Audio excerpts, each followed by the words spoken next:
ఈ సమయంలో దేవుని వాక్యంలో పరిశుద్ధ గ్రంథంలో నుండి యాకోబు పత్రిక 3వ అధ్యాయం 6వ వచనాన్ని చదువుకుందాం. యాకోబు రాసిన పత్రిక 3వ అధ్యాయము 6వ వచనం. నాలుక అగ్నియే, నాలుక మన అవయవములలో ఉంచబడిన పాప ప్రపంచమై సర్వ శరీరమునకు మాలిన్యము కలగజేయచ్చు, ప్రకృతి చక్రములకు చిచ్చు పెట్టును, అది నరకము చేత చిచ్చు పెట్టబడును. చిన్న ప్రార్థన మనం చేసుకుందాం. ప్రభుకు స్తోత్రం. ప్రేమ కనికరం కలిగిన మా దేవా, నీ ఘనమైన గొప్ప నామమునకు కృతజ్ఞత స్తుతి స్తోత్రాలు వందనాలు చెల్లిస్తున్నాం. నువ్వు గొప్ప దేవుడవు, గొప్ప కార్యములు చేయవాడవు నాయన. నువ్వు మాట్లాడే దేవుడవు, సజీవుడవు. ఆది యందు నాయన నువ్వు నోటి మాటల ద్వారా సకల సృష్టిని కలుగు చేశావు. ఈనాడు కూడా ప్రతి ఒక్కరి జీవితంలో అద్భుత కార్యాలు నీ మాట ద్వారా జరిగించండి. నూతన మలుపు మీరు కలుగు చేయండి. నేను ప్రతి ఒక్క హృదయంలోనికి నీ మాటలు చొచ్చుకొని పోవులాగున నీ పరిశుద్ధాత్మ ద్వారా కార్యం జరిగించండి. అల్పుడను నీ పాదదులని తండ్రి, నీ దాసుడను నీ శిలువ చెంత నన్ను మరుగుపరిచి నీ ప్రజలతో మీరు మాట్లాడండి. నీ ఆత్మ సహాయం కోరి నీ కృప మీద ఆధారపడి నువ్వు నమ్మదగిన దేవుడు అని స్తుతులు చెల్లించి యేసయ్య నామములో అడిగి పొందుచున్నాము తండ్రి. ఆమేన్, ఆమేన్. దేవునికి స్తోత్రం. హల్లెలూయా. Praise the Lord. దేవునికి స్తోత్రం. ప్రేమన దేవుని బిడ్డలారా, మరోసారి ఈరోజు దైవ వాక్యాన్ని ఈ యొక్క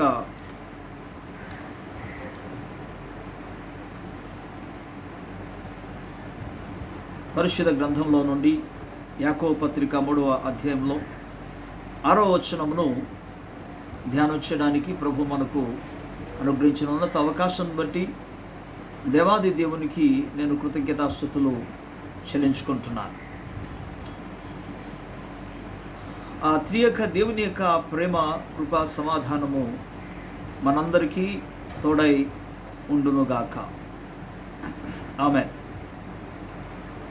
పిల్లరా, ఈరోజు మరోసారి ఈ యొక్క నాలుకను గురించి పరిశుద్ధాత్మ దేవుడు నా హృదయంలో పెట్టిన ఆలోచనను మీ ముందు పెట్టడానికి నేను ఆశిస్తున్నాను. గమనించవలసిన విషయం ఏంటంటే,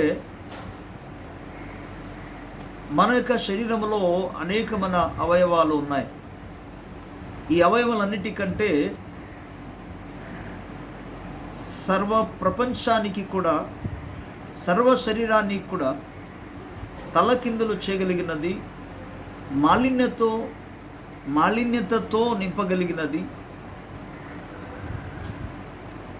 ప్రకృతి చక్రములను సహితం చిచ్చుపెట్టగలిగినది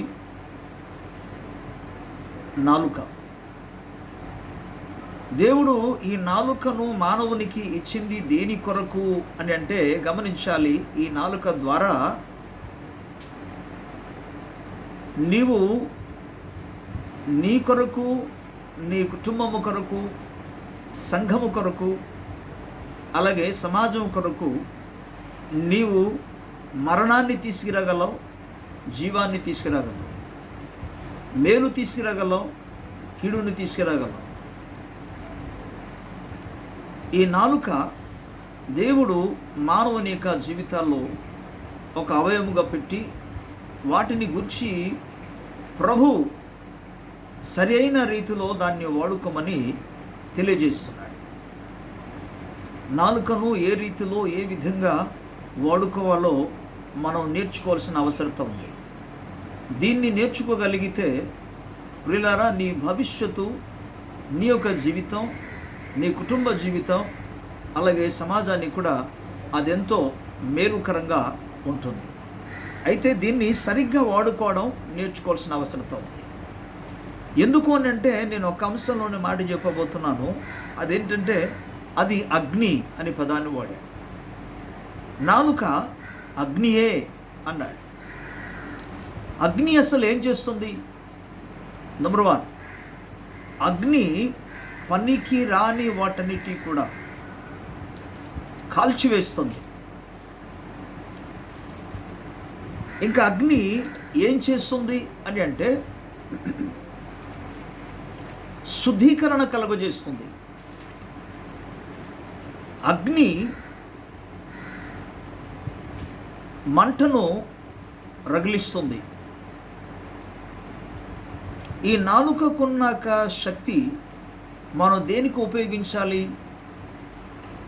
అది అగ్ని అన్నారు కాబట్టి దీనిని ప్రియులారా అవసరము లేని వాటన్నిటి కూడా కాల్చేటట్లుగా ఉపయోగించాలి.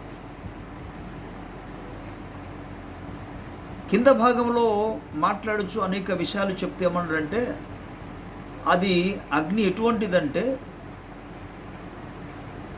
అది చిన్నగానే ఉన్నప్పటికీ ఒక అరణ్యమునే పూర్తిగా, ఒక అడవినే పూర్తిగా అది కాల్చగలదు అనే పదాన్ని వాడాడు. అలాగే మరో ఉదాహరణ కూడా అక్కడ చెప్పాడు.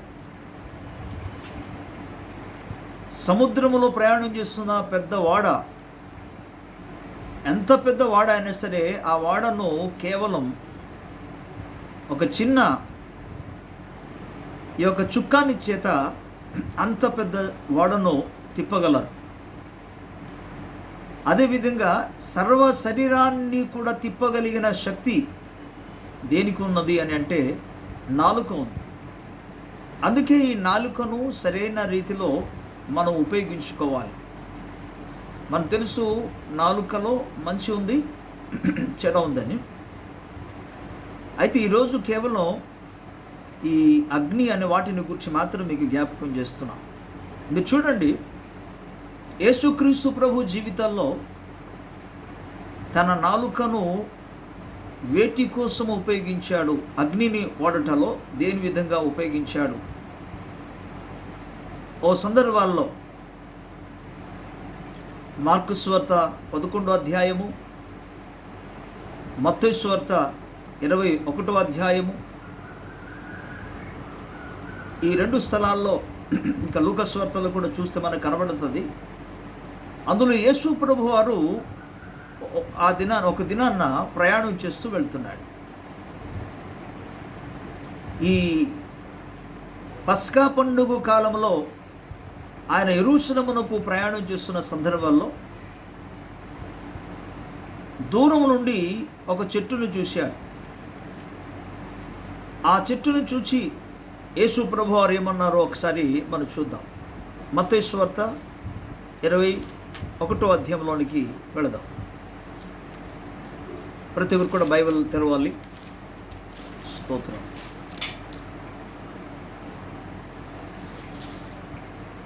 నేను చదువుతున్నాను, వినండి. 18వ వచనం నుండి 18వ వచనం నుండి. ఉదయమందు పట్టణమునకు మరలా వెళ్ళుచుండగా ఆయన ఆకలిగొనెను. అప్పుడు త్రోవ పక్కను ఉన్న యొక్క అంజూరపు చెట్టును చూచి దాని యొద్దకు రాగా దాని అందు ఆకులు తప్ప మరి ఏమీ కనబడలేదు గనుక దానిని చూచి ఇక మీదట ఎన్నటికి నీవు కాపు కాయకుందు గాక అని చెప్పాను. తక్షణమే ఆ అంజూరపు చెట్టు ఎండిపోయింది. శిష్యులు అది చూచి ఆశ్చర్యపడి అంజూరపు చెట్టు ఎంత త్వరగా ఎండిపోయినని చెప్పుకొనిది. మిగిలిన సంఘటన అంతా కూడా బైబిల్ మనకు చెప్పిన విషయాలు మనకు తెలిసిందే. అయితే నేను ఈ విషయంలో జ్ఞాపకం చేస్తున్నాను ఏంటంటే, యేసుక్రీస్తు ప్రభు వారు దూరం నుండి ఆ చెట్టును చూసి ఏమైనా దొరుకుతుందేమోనో ఆశ కలిగి ఎదురు చూస్తే దగ్గరికి వచ్చేటప్పటికి ఆ చెట్టులో ఆకులు తప్ప ఎటువంటి ఫలము లేదు. ఇప్పుడు యేసు ప్రభు ఆ చెట్టు మీద ఒక మాట పలికాడు. ఏంటి పలికాడంటే ఇక్కడ స్పష్టంగా రాయబడింది, ఇక మీదట ఎన్నటికి నీవు కాపు కాయకుందు గాక అన్నాడు. ఇది ఆశీర్వచనమా లేక హానికరమైన వచనమా? ఫలించుము, అభివృద్ధి పొందుడి, వర్ధిల్లండి, ఇది ఆశీర్వచనముతో కూడినది. కానీ ఇక్కడ మనం చూస్తే ఇక మీదట మరి ఎన్నటికి నీవు కాపు కాయకుందువుగాక అన్నాడు. నాలుక దేనికి వాడుచున్నాడో మీరు చూడండి. ఇక్కడ యేసుక్రీస్తు ప్రభువారు సామాన్యంగా మనుష్యుల మీద ఎన్నడూ కూడా ఆయన కీడును పలకలే. ఎప్పుడు మనుషుల మీద కాకుండా, అంతేకాకుండా మనుషులకు యేసు ప్రభువు ఎవరిని ఒక విధంగా చెప్పాలంటే ఆయన గద్దించలేదు కూడా. కానీ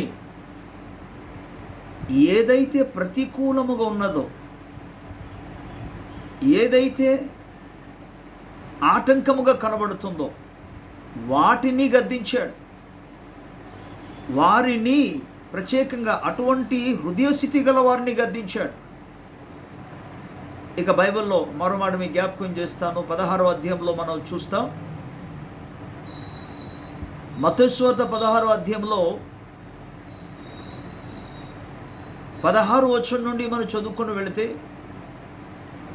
అక్కడ నన్ను గూర్చి ప్రజలు ఏమనుకొనుచున్నారని యేసుప్రభువు ప్రశ్న అడిగిన వెంటనే పేతురు దానికి, ప్రజలు రకరకాలుగా చెప్తున్నారు కానీ పేతురు అయితే, ప్రభువా నీవు సజీవుడగు దేవుని కుమారుడవైన క్రీస్తువు అని పదాన్ని వాడారు. ఈ పదం వాడిన వెంటనే యేసుప్రభు ఏమన్నాడంటే, సీమోను బర్యోనా, యోహాను కుమారుడైన సీమోను బర్యోనా, నీవు ధన్యుడవు. ఇది రక్తమాంసము నీకు బయలుపరచలేదు, కానీ పరలోకమందున్న నా తండ్రియే నీకు ఈ సంగతి బయలుపరిచాడన్నారు. ఆ తర్వాత ప్రభు ఏమన్నాడంటే, ఈ బండ మీద నా సంఘమును కట్టుదును, పాతాళలోక ద్వారములు సంఘం ఎదుట నిలువజాలదు. ఆ తర్వాత ప్రభు అన్నాడు, ఇదిగో నేను నీకు పరలోక రాజ్యపక తాళవి చెవిని ఇచ్చుచున్నాను. భూయందు నువ్వు దేని బంధించుదువో పరలోకమందు అది బంధింపబడును, భూయందు దేని నీవు విప్పుదువో పరలోకమందు అది విప్పబడును అని చెప్పారు. ఈ సంఘటన అంతవరకు కూడా చాలా బాగానే ఉంది. ఇక వారు నడుస్తూ ప్రయాణం చేస్తూ వెళుతుండగా యేసు ప్రభు ఏమన్నారంటే, ఇదిగో ఒక పరిస్థితి, ఒక కాలం రాబోతుంది. అదేమనగా మనుష్య కుమారుడు శత్రువుల చేతికి అప్పగించబడతారు, శత్రువులు ఆయనను చంపుతారు, అయితే ఆయన 3వ దినమున తిరిగి లేస్తారని యేసు ప్రభువారు తన శిష్యులకు చెప్పారు. పేతురుకి ఇది అర్థమైపోయింది. అందుకే ఆయన వెంటనే ఏం చెప్పాడు తెలుసా? అది పక్కకి తీసుకెళ్ళిపోయాడట. శిష్యులందరితో కూడా కలిసి నడుస్తుండగా ఆయన యేసుప్రభు చేయి పట్టుకొని పక్కకి ఈడ్చుకొని తీసుకెళ్ళిపోయి యేసుప్రభుతో ఏమంటున్నాడంటే, ఇది నీకు జరగకుండునుగాక అన్నాడు. అప్పుడు యేసుప్రభు వారు పేతురు వైపు చూసి ఏమన్నాడంటే, సాతానా నా యొద్ద నుండి పొమ్ము అన్నాడు. ఇప్పుడు యేసుప్రభు వారు గద్దించారు. వినండి, యేసుప్రభు వారు గద్దించారు. ఎవరిని? పేతురునా? కాదు, యేసుక్రీస్తు ప్రభు గద్దించినది సాతానుని. ఆల్రెడీ స్పష్టంగా చెప్పాడు, సాతానా పొమ్ము అన్నాడు. నేనేం చెప్పబోతున్నాను జాగ్రత్తగా గమనించండి.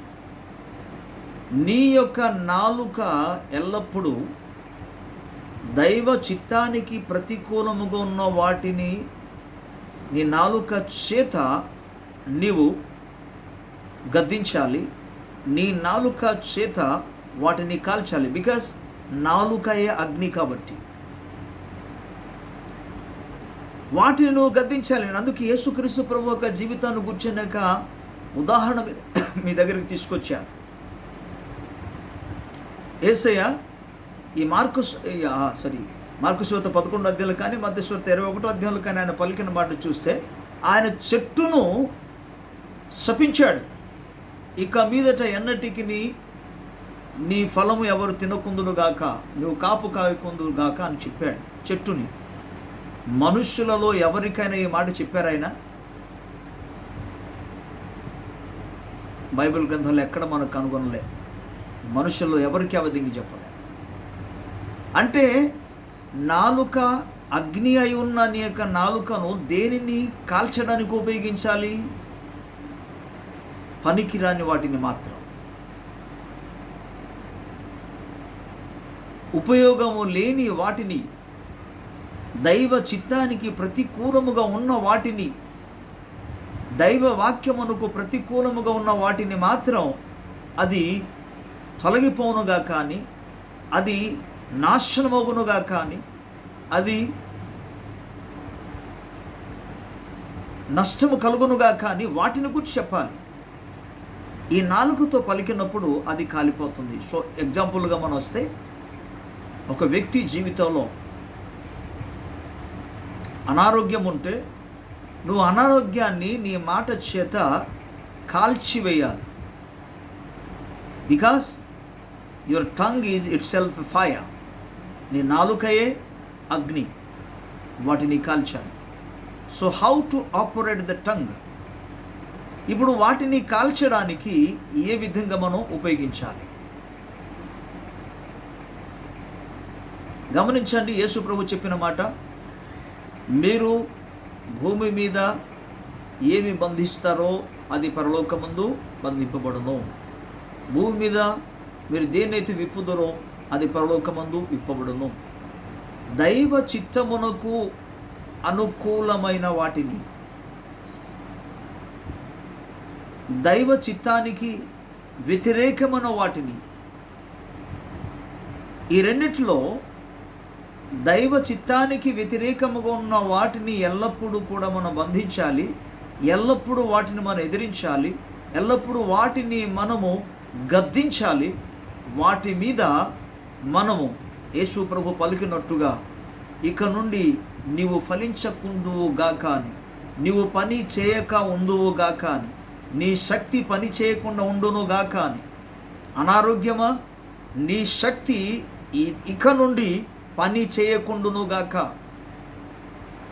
వ్యాధి నీ శక్తి ఇక నుండి పని చేయకుండునుగాక, సాతాను శక్తులారా ఇక నుండి నీ శక్తి పని చేయకుండునుగాక, నీవు దూరమవుదువుగాక. ప్రతికూలమైన పరిస్థితులతో మనము గద్దిస్తూ మాట్లాడాలి. ఇక మనకు యేసు ప్రభు వారు చెప్పారు, అదేవిధంగా పరిశుద్ధాత్మ దేవుడు దైవ భక్తుల ద్వారా కూడా చెప్పారు. ఏంటంటే, మీరు దేవునికి లోబడి ఉండుడి. యాకోబు పత్రికలో మాట్లాడుతూ చెప్పాడు, మీరు దేవునికి లోబడి ఉండుడి, అపవాదిని ఎదిరించుడి అన్నాడు. దేవుని స్తోత్రం కలుగునుగాక. పిల్లరా, మన నాలుకతో, మన నోటితో మనము ఈ విధంగా మన నాలుకను ప్రతికూలమైన వాటిని ఎదురిస్తూ మాట్లాడుచున్నప్పుడు వాడి శక్తి అంతా కూడా లయమవుతుంది, నాశనమవుతుంది. గత కొద్ది రోజుల క్రితం దైవ వాక్యంలో నుండి, అంటే నెలలు అవుతుంది, ఒక వాక్యం చెప్పాను. ఏంటంటే, అది నిలువదు, అది నిలువదు. ఇశ్రాయేలు ప్రజల మీద, ఇశ్రాయేలు రాజుల మీద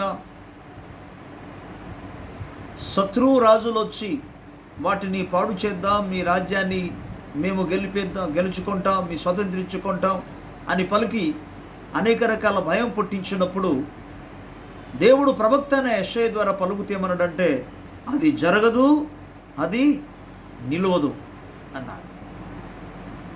ప్రియులారా, మన అందుకే దైవ చిత్తానికి ప్రతికూలంగా ఉన్న ప్రతిదీ కూడా మనము ఎదిరిస్తూ ఉండాలి. We have to resist every situation that is not according to the will of God.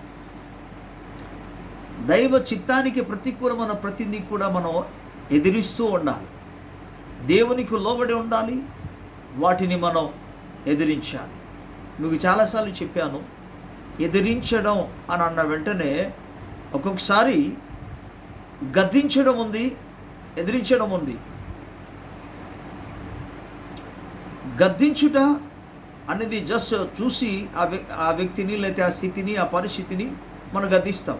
కానీ ఎదిరించడం అన్న వెంటనే వాడు కూడా ఎదురుగా వస్తాడని అర్థం. ఇందులో నీ శక్తి ప్రయోగించాలి. ఎదిరిస్తున్నప్పుడు వాడు కూడా నీకు ఎదిరించడానికి వస్తాడు. కనుక నీవు ఎదిరిస్తూ ముందుకు వెళ్ళాలి. ఏ నామంలో?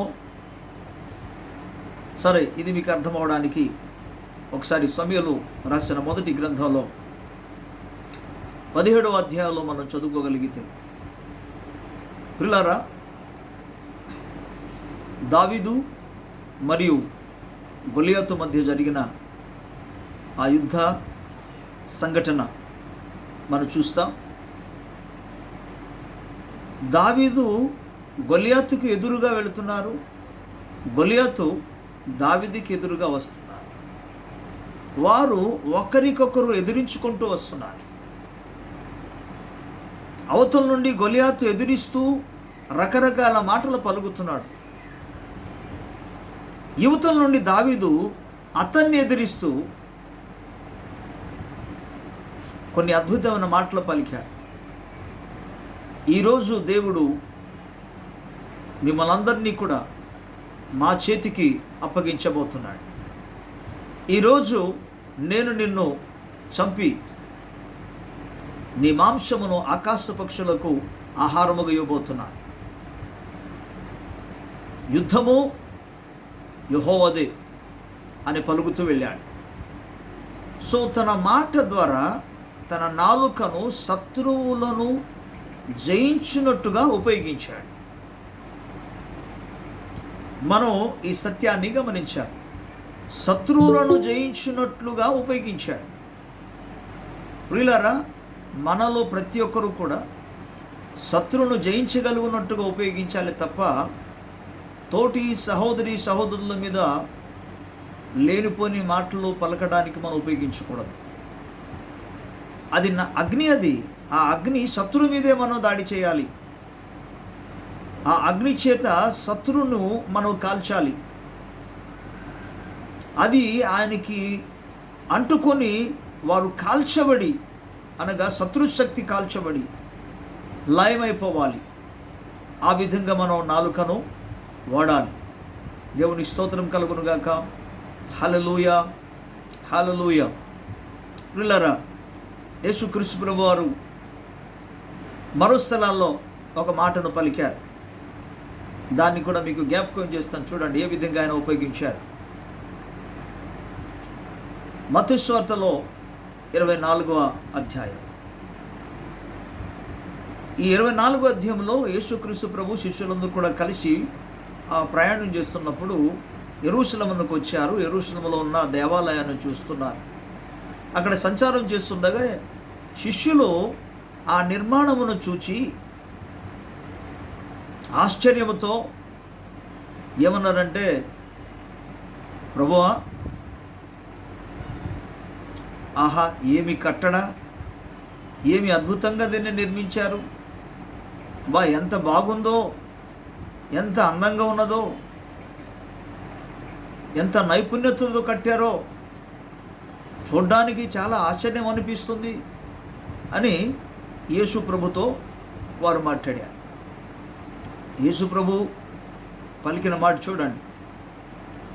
ఆయన ఏమంటాడంటే, మీరు నేడు చూస్తున్న ఈ యొక్క కట్టడ ఒక దినం రాబోతుంది, రాయి మీద రాయి నిలిచి ఉండని దినం రాబోతుంది అన్న. ఈ మాట కూడా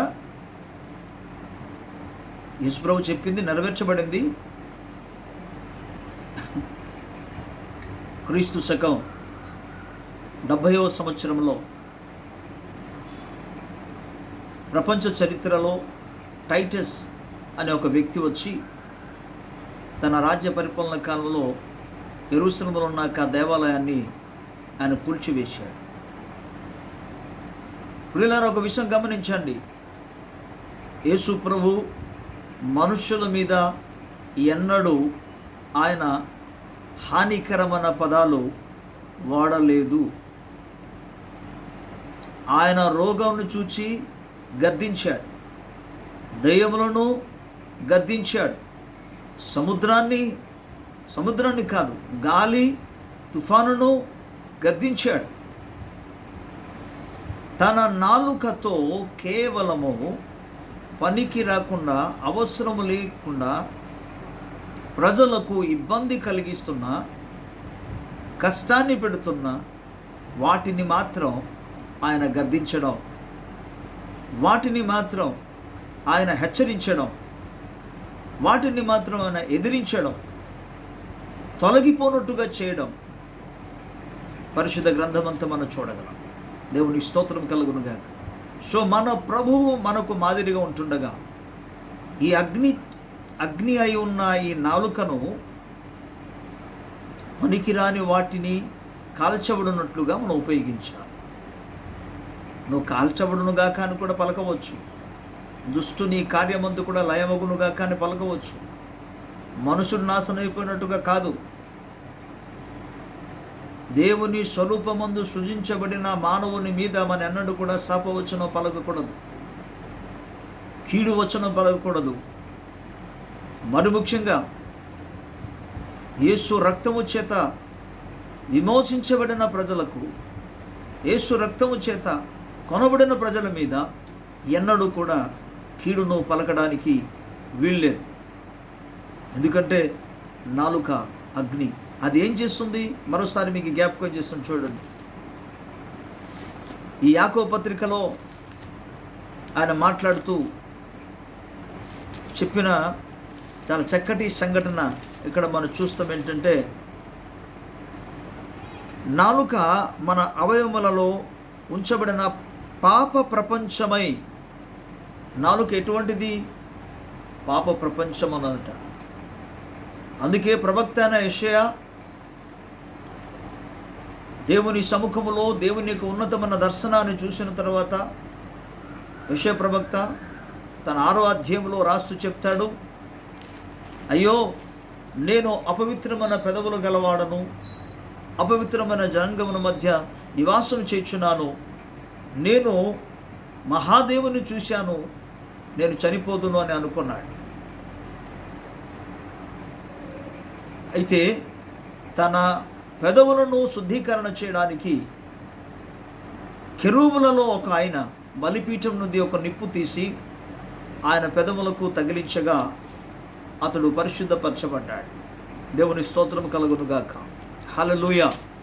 ప్రియులారా, ఇటువంటి సందర్భాల్లో మీరు గమనించండి, నీ యొక్క నాలుకను సరైన రీతిలో ఉపయోగించడానికి పరిశుద్ధాత్ముడు మాత్రం సహాయం చేయగలడు. ఆత్మ సహాయము లేకుండా నువ్వు ఏమాత్రం కూడా నీ మీద కానీ, నీ కుటుంబం మీద కానీ, నీ యొక్క సమాజం మీద కానీ నీవు ఆశీర్వాదకరమైన మాట పలకలేవు. నువ్వు పలుకుచున్న నువ్వు ఎవరైనా కావచ్చు, నువ్వు పలికిన మాట అది నాలుక అగ్ని కాబట్టి అది తప్పకుండా ఆ అగ్ని అరణ్యమును సహితము, అడవులను సహితం అది కాల్చిస్తుంది, దహిస్తుంది. అది జరుగుతుంది. అది అందుకే మంచి వాటిని మాత్రం ఉపయోగించాలి. ఒకవేళ నువ్వు ఉపయోగిస్తే పనికి రాని వాటిని మాత్రం కాల్చబడినట్టుగా ఉపయోగించాలి. నీ జీవితంలో ఏదైతే పనికి రానిది ఉన్నదో, ఏంటది? పనికి రాని స్వభావాలు, పనికి రాని ఆలోచనలు, పనికి రాని క్రియలు, వాటిని నీ నాలుకతో కాల్చాలి. పనికి రాని ప్రవర్తన, వాటిని నాలుకతో కాల్చాలి, వాటిని బంధించాలి, వాటిని వైదొలిగిపోనట్టుగా గద్దించాలి, వాటిని ఎదిరించాలి. అది ఎప్పుడు కాలిపోతుంది. లేకపోతే అది ఎటువంటిదో చూడండి. ఇక్కడ ఏమంటారు, మరలా జ్ఞాపకం చేస్తున్నాను మీకు. పాప ప్రపంచమై అంటే నాలుకని కానీ నువ్వు సరిగ్గా యూజ్ చేయకపోతే అది పాప ప్రపంచమై సర్వ శరీరమునకు మాలిన్యము కలుగజేయును. సర్వ శరీరాన్ని వినండి, దుమ్ము ధూళి ఎగిరినప్పుడు శరీరము పైన మాత్రం అది ఉంటుంది, అది దులుపుకుంటే పోతుంది. లేదా కడుగేసుకుంటే స్నానం చేస్తే ఆ దుమ్ము ధూళి అంతా కూడా పోతాయి. శరీరము మీద మాత్రము దుమ్ముధూళి ఎగురి పడుతుంది, కానీ శరీరమునకే మాలిన్యము చేయగలుగుతుంది ఏమైనా ఉందంటే అది నాలుక. నా మాట మీకు అర్థం అవ్వాలి.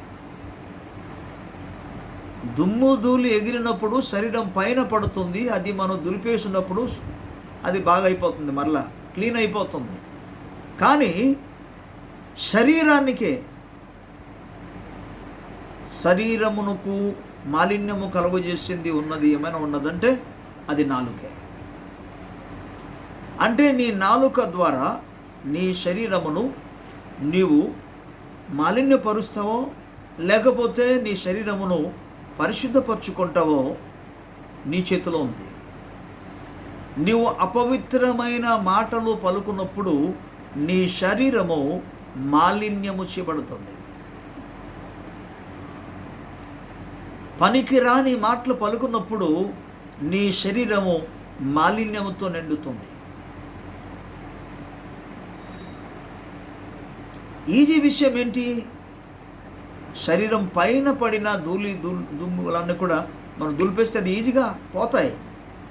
కానీ శరీరములో ఉన్న ఈ మాలిన్యము తొలగించాలంటే నీవు నాలుక ద్వారా మాత్రం వాటిని శుద్ధి చేయగలవు. ఎలాగూ? పరిశుద్ధమైన మాటలను పలుకుట ద్వారా, అనుకూలమైన మాటలను ప్రవచించుట ద్వారా, అనుకూలమైన మాటలు నీ నోటి నుండి నీవు వాడుకుంట ద్వారా, మాట్లాడుట ద్వారా నీ శరీరాన్ని నువ్వు పరిశుద్ధపరచుగలవు. అంటే శరీరాన్ని ఇక్కడ మాట్లాడేది ఆత్మను గురించి కాదు. శరీరాన్ని పరిశుద్ధపరచగలిగింది శరీరమును, ఇక మాలిన్యపరచగలిగింది నాలుకే. సో ఇప్పుడు ఏంటి కాల్చాలి? నాలుక అగ్ని కాబట్టి నీ శరీరమునకు ఏదైతే మాలిన్యమును కలుగజేస్తుందో వాటిని నువ్వు కాల్చాలి. దాని అర్థం వ్యర్థమైన, పనికిరాని, అపవిత్రమైన మాటలు నీ నోట రాకుండా నువ్వు జాగ్రత్తగా చూసుకోవాలి. వాటిని కాల్చాలి. అసలు వ్యర్థమైన ప్రతి మాటలన్నీ కూడా లయమవునుగా కానీ పలకాలి. పనికి రాని ప్రతి మాటలన్నీ కూడా కాల్చబడునుగా కానీ చెప్పాలి. శరీరాన్ని అపవిత్రపరిచే ప్రతి మాటలు యేసుక్రీస్తు ప్రభు నామములో అవన్నీ కూడా దహించబడునుగా కానీ పలకాలి. దేవుని స్తోత్రం. బికాస్ నీ నాలుక అగ్ని కాబట్టి. ఇక క్రింద భాగాలు ఏమన్నాడంటే, కేవలం శరీరమును మాలిన్యం చేయడం మాదిరి కాకుండా ప్రకృతి చక్రమును చిచ్చుపెట్టును, అది నరకము చేత చిచ్చు పెట్టబడును అన్నాడు. ప్రకృతి చక్రాన్ని సహితం అది చిచ్చు పెడుతుంది. ప్రకృతినే చిచ్చు పెట్టగలది నాలుక. దేవుని బిడ్డలారా, ప్రకృతిని చిచ్చు పెడుతున్న ఈ నాలుకను, అలాగే నరకము చేత, మరో పదాన్ని వాడాడు కదా, అది నరకము చేత చిచ్చు పెట్టబడును. నీ నాలుక నరకము కొరకు వాడుతున్నావా? నరకానికి సంబంధించినట్టుగా, నరకానికి వెళ్ళేటట్టుగా, నరకానికి వెళ్ళగలిగిన ప్రవర్తనతో నువ్వు నాలుకను వాడుకుంటున్నావా? లేక పరలోక రాజ్యము, దేవుని రాజ్యము, దేవుని సన్నిధానమునకు వెళ్ళగలిగినట్టుగా నీ నాలుకను ఉపయోగిస్తున్నావా? ఒక మాట మత్తయి సువార్త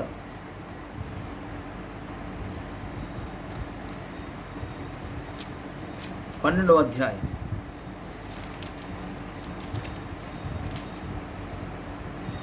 12వ అధ్యాయం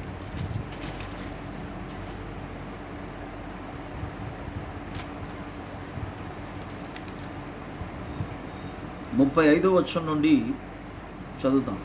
34వ వచనం నుండి నేను చదువుతాను. సర్ప సంతానమా, మీరు చెడ్డవారే ఉండి ఎలాగో మంచి మాటలు పలకగలరు? హృదయమందు నిండి ఉన్న దాన్ని బట్టి నోరు మాట్లాడును కదా. సజ్జనుడు తన మంచి ధననిధిలో నుండి సద్విషయములను తెచ్చును, దుర్జనుడు తన చెడ్డ ధననిధిలో నుండి దుర్విషయములను తెచ్చును. నేను మీతో చెప్పినది ఏమనగా, మనుష్యులు పలుకు వ్యర్థమైన ప్రతి మాటలను గూర్చి విమర్శ దినమున లెక్క చెప్పవలసి ఉండును. నీ మాటలను బట్టి నీతిమంతుడు అని తీర్పు నొందుదువు, నీ మాటలను బట్టియే అపరాధి అని తీర్పు నొందుదువు. అంటే నీ నాలుక దేనిని ఉపయోగిస్తే దానినే నువ్వు పొందుకుంటావు. కనుక ఈ ఉదయకాల సమయంలో దేవుని పక్షముగా, దేవుని యొక్క రాజ్య ప్రతినిధిగా మీకు తెలియజేసే విషయం ఏంటంటే, కేవలము వ్యర్థమైన వాటిని కాల్చబడుటలో మాత్రం నాలుక వాడండి, కానీ మనుషులకు ఇబ్బంది కలిగించేటట్లుగా, తోటి సహోదరి సహోదరులకు ఇబ్బంది కలిగించేటట్లుగా నాలుకను ఎన్నడూ కూడా ఉపయోగించుకోవడం. దేనినైనా కాల్చాలి అన్నప్పుడు అవసరము లేని వాటిని మాత్రం కాల్చాలి. ఇంకా దేనైనా కాల్చాలన్నప్పుడు మనిషికి ఇబ్బంది, బాధను కలిగించేది, అనారోగ్యమును మనం కాల్చాలి. సమస్యలను కాల్చబడినట్టుగా మనం సెలవు ఇవ్వాలి. అవన్నీ కాలిపోవాలి, మనిషి బాగుపడాలి. ప్రతికూల పరిస్థితులన్నీ కూడా కాలిపోవాలి, కానీ మనిషి క్షేమం కలిగి ఉండాలి.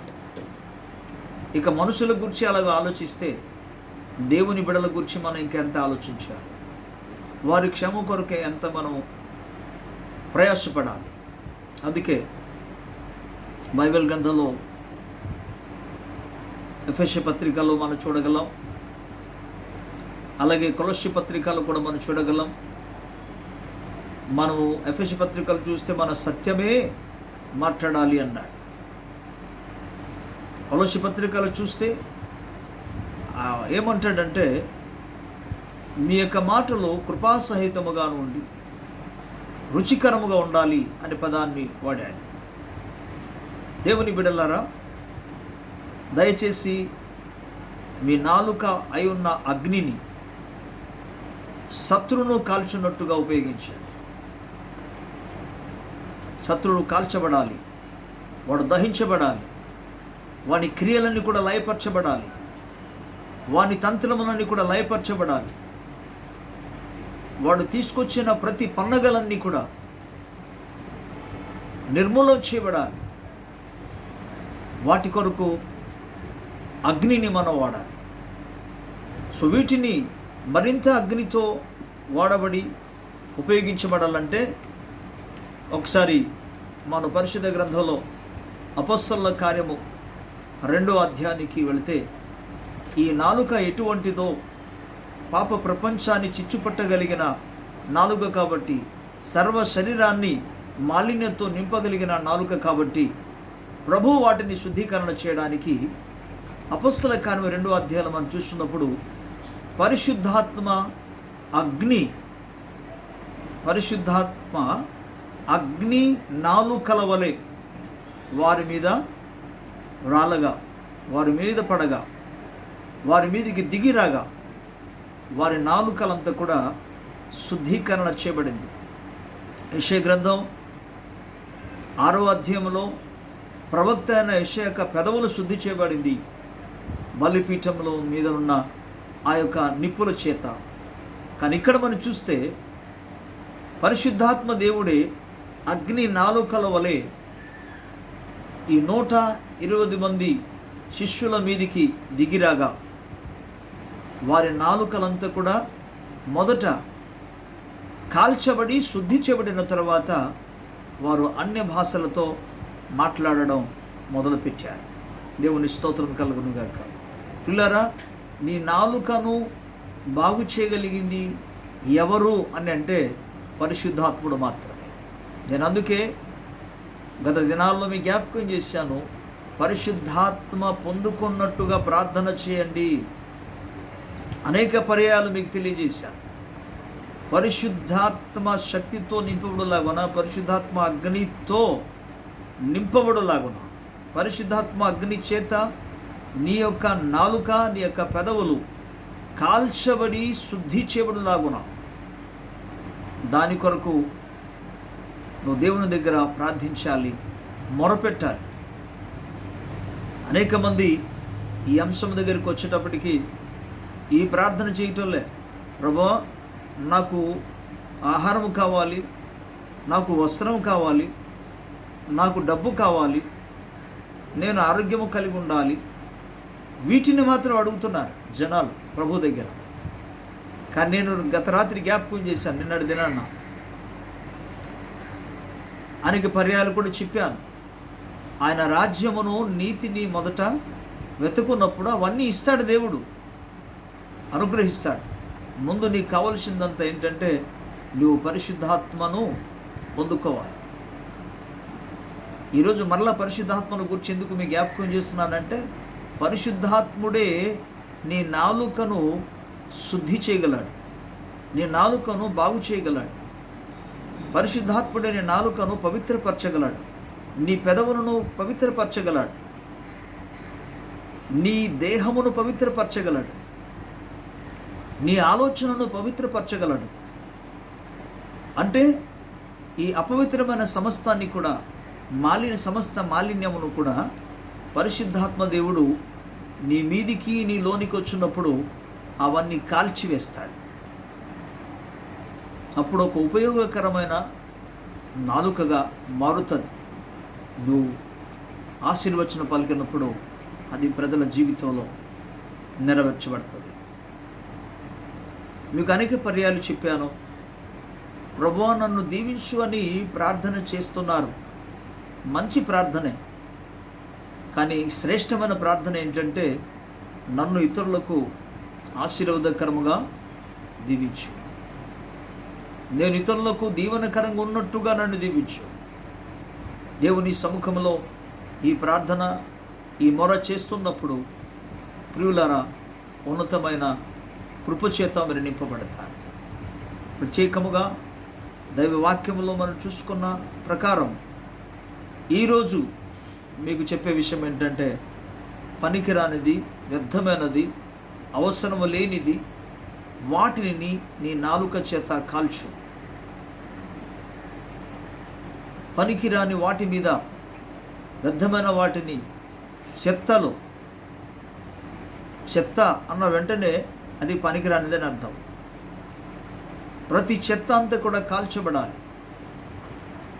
దేవుని మందిరంలో, దేవుని సన్నిధిలో ఏదైతే ఉపయోగకరమైనదో అవి కాకుండా ఉపయోగము లేని వాటిని కూడా అది కాల్చబడాలి.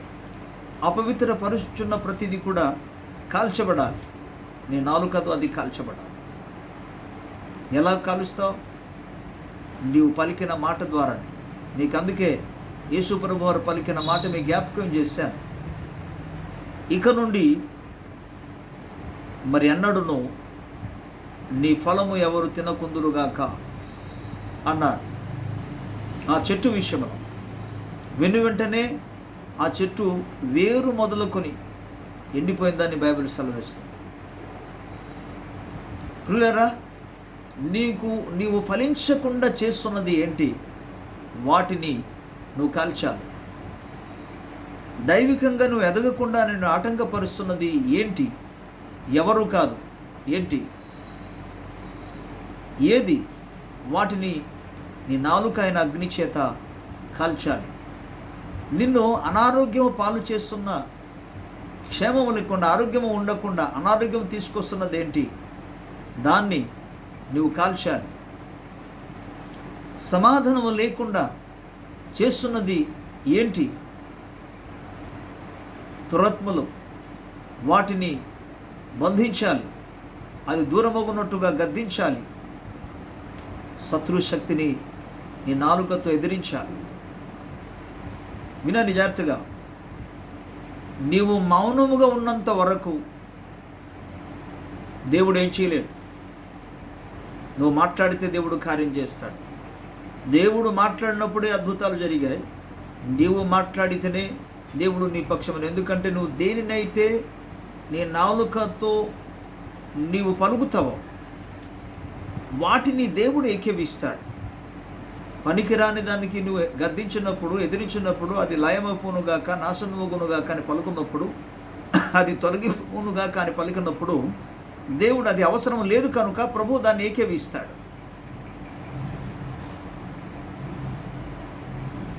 కనుక ఈ విధంగా నీ నాలుక అగ్నిగా ఉన్న నీ నాలుకను ఉపయోగిస్తే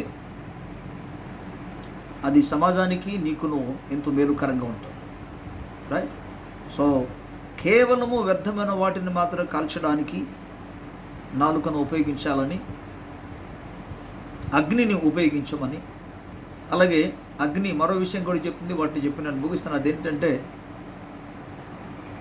అగ్ని మంటను రగిలిస్తుంది. నీ ద్వారా, నీ మూలముగా దైవికమైన విషయాలలో, ఆత్మ సంబంధమైన విషయంలో ప్రజలని మండింపచేసినట్లుగా. దీని గురించి చెప్పాలంటే హెబ్రీ గ్రంథకర్త 10వ అధ్యాయంలో 24 వచనంలో చెప్తాడు కదా, కొందరు మానుకొంచున్నట్టుగా సమాజంగా కూడుట మానక ప్రేమ చూపుటకును సత్కార్యములు చేయుటకును మనము ఒకరినొకరిని పురికొల్పించుదుము అనే పదాన్ని వాడుతూ, ఈ పురికొల్పించుదుము అనే పదంలో కింద ఫుట్ నోట్ రాస్తే మన